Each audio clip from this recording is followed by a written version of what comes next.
In today's video, I'm going to share with you 5 de-escalation techniques that actually calm ADHD and autistic kids. And stay until the end because I'll show you exactly what to do in the moment to help their body calm down and share simple words, movements, and responses you can use right away. These strategies are not about teaching lessons or giving consequences. They're about helping children feel safe first. And please tell me in the comments which of these strategies help you the most. And obviously, if you like this video, like and subscribe. My name is Laura Moreno and I am a certified ADHD coach. I am a mom of 2 kids. One of them has ADHD and autism. I also have ADHD myself and I'm the founder of the community Good ADHD Moms, a community of thousands of women from all over the world that have kids that have ADHD and they are neurodivergent kids, and where we meet every week to talk about how we raise our kids and we support each other. We really like each other. We are like this community of moms, the 1% of the moms that get it. So if you want more information about the community, click below. And also because you're here, I created this really cool course called How to Stop Explosions with an ADHD Kid. And this is exactly everything that I've followed in my life, in my home, to make sure my kid was not exploding as much as before. And in order to do that, we hired a parent coach and he taught us everything that I know today. And I put all this knowledge, all this incredible information in this 6-part video course so that you can really help your child and have a calm and loving home with an ADHD kid.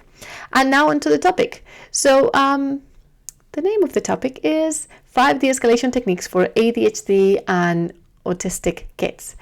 So the first thing that you have to know is that when kids explode, it comes out of threat or fear. So you have to be really calm. You have to be really talk very slow when you're trying to de-escalate someone, a kid with ADHD or autism.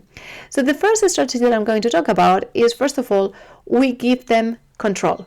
We do not block people. We don't move them. We keep also 2 arms distance from them because you have to give them a space so they don't feel threatened. You also relax your body and you are regulated yourself because you cannot help a kid that is dysregulated when you're also dysregulated. It never works. The other thing that I was going to say is like there are 2 phases in a tantrum or in an explosion. The first phase is when you can still do something about it. You can still de-escalate it. For example, that's for us in the first 5 minutes. If we name what is happening, the problem, if we name the emotion, if we are calmed down, we can de-escalate pretty quickly. In 5 minutes, everything is back to normal.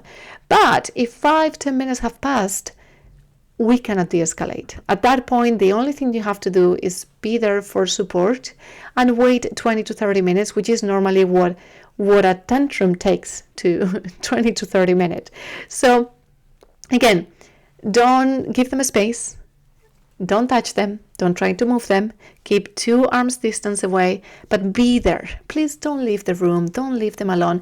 They need you, but they need your presence. Okay? They don't need you touching them. Sometimes they don't need you talking to them. They don't want you talking to them. They just need a space so they can de-escalate themselves. Sometimes what I do with my son, many times it works, is I will pass him a book, and that really helps him de-escalate on his own. But the best thing is, you know, give them time, give them a space, and it's tough, but the most important thing is like be relaxed yourself. Try to be as much as relaxed as possible because also these kids are kind of like detectives. They can see it in your eyes. They can feel if you're stressed or you're not. And if you're stressed, they don't trust that you can help them. So you have to be really confident and know that you have done this in the past and that you can do it again. That's so important. The next thing I'll say is like the next technique is called low and slow. And this one applies to 2 things, body movements and speech. And talking about body movements is you have to move very slowly, very calm, easygoing. Also, sometimes it's better if you can lower to their space. Like if you can sit down in the floor, if they're in the floor, face to face, you can be at the same level to them because that's not threatening. The other thing is like the tone. You have to have a very calm voice, very calm, very relaxed. You also have to speak a little bit slower than normal because it is calming, but at the same time, these kids need a little bit extra time to understand what you're saying. So again, be calm, keep your tone low, keep your movements slow, and yes, be there and be confident, because remember, you've done this in the past and you can do this. You can do this. The strategy number 3 is called name it to tame it. And basically, you have to name the emotion or the problem in order to gain control over it. And sometimes your kid may not be able to name the emotional or the problem that is happening. So you have to be the one that with the detective hat investigating what happened. How is he feeling? It looks like you're upset. It looks like you're sad. It looks like this happened. It looks like someone ate your food. It looks like you don't have a place to sit down in the subway. You have to name it. Because obviously you are tamed, it's not for you, but when you name it, you allow them to understand what the problem that they have is. And sometimes they cannot identify that problem until you tell them what's the problem, okay? The other thing is acknowledge how they are feeling.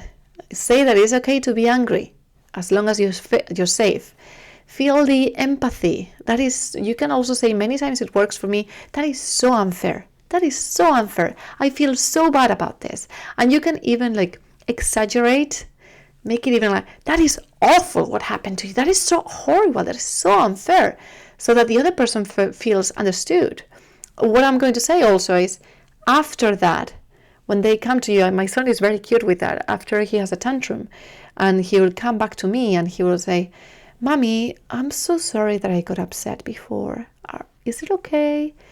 Please, you just have to say, of course, my love, it's okay, you're wonderful, it happens to all of us, I love you the same or more than before, don't you worry, of course it's okay.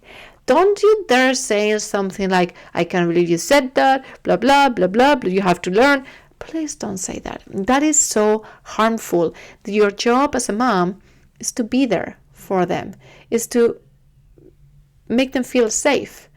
Whatever they're feeling, whatever they're doing, make them feel safe and protected, and make them remember that no matter what they do, you're still going to love them.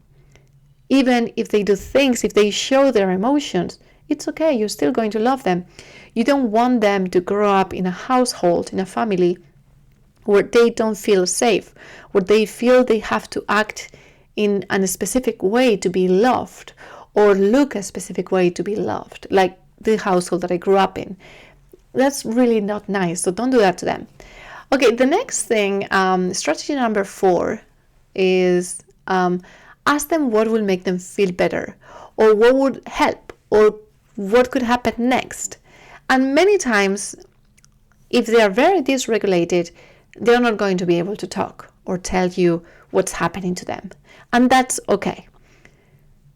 Try different things. If they cannot say what they want, or if they cannot say what would help them, you are their mom. You know what is going to help them. I mean, for my son, is usually they can either, I will bring him his favorite book, or I will sometimes put the iPhone on the table with his favorite show. That helps. And I understand it's not the best thing to give our kids screen time, but they have to regulate. And sometimes showing them an educational program on the TV, that's totally fine. So they have time to regulate, they have time to calm down. Remember, they feel threatened. That's very stressful for them. So you need to understand what will help him calm down. And the last strategy that I'm going to say is, remember that your job in this situation is to help him regulate, not educate, okay? Don't teach them anything when they are not regulated, because it's not going to work. It's not going to go anywhere. Just be there. Your only goal is to regulate the emotions, to help him regulate, to give him space, to make him feel calm, to provide a calming atmosphere. And if it's already too late and they cannot regulate within 5 minutes, it takes the body 20 to 30 minutes to regulate it. So it's your job to be there and to provide them that calming experience, that loving, soft, relaxed voice and body, so that they can do, okay? Now, if they've been aggressive, obviously you can have rules in the house that show if you have done this, if you have broken something, The rule is that you have to fix it, or you have to pay for it. Or in our house, for example, for my son is if he doesn't behave in school, or if he does something in school like hit someone or something like that, he is not going to be able to get a screen time later on, which it really helps him.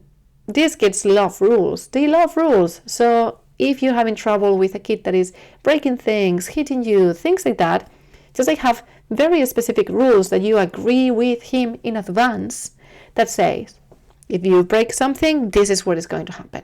So they understand, okay? So, but you know what works the best than anything is a community of moms like you that are going through the same, because this is 1% of the moms, not all moms are going through the same. I have in my family 2 kids. One of them is highly explosive ADHD, and the other one is very normal, not neurodivergent, very really lovely kid, and the other one too. Both of them are lovely, but now I understand the 2 points of view. Now I understand how a mom that only has a specific type of kid, one that doesn't get into a lot of trouble, would have trouble understanding how other kids behave. And this is why this community, the Good ADHD Mom community, is born. It was born because you are alone in the world. And I don't have to tell you, I know you because I am you. Your parents don't get it, your siblings don't get it, the teachers don't get it. No one gets it. They just think you're a bad mom that doesn't know how to apply discipline, and you have a spoiled brat at home.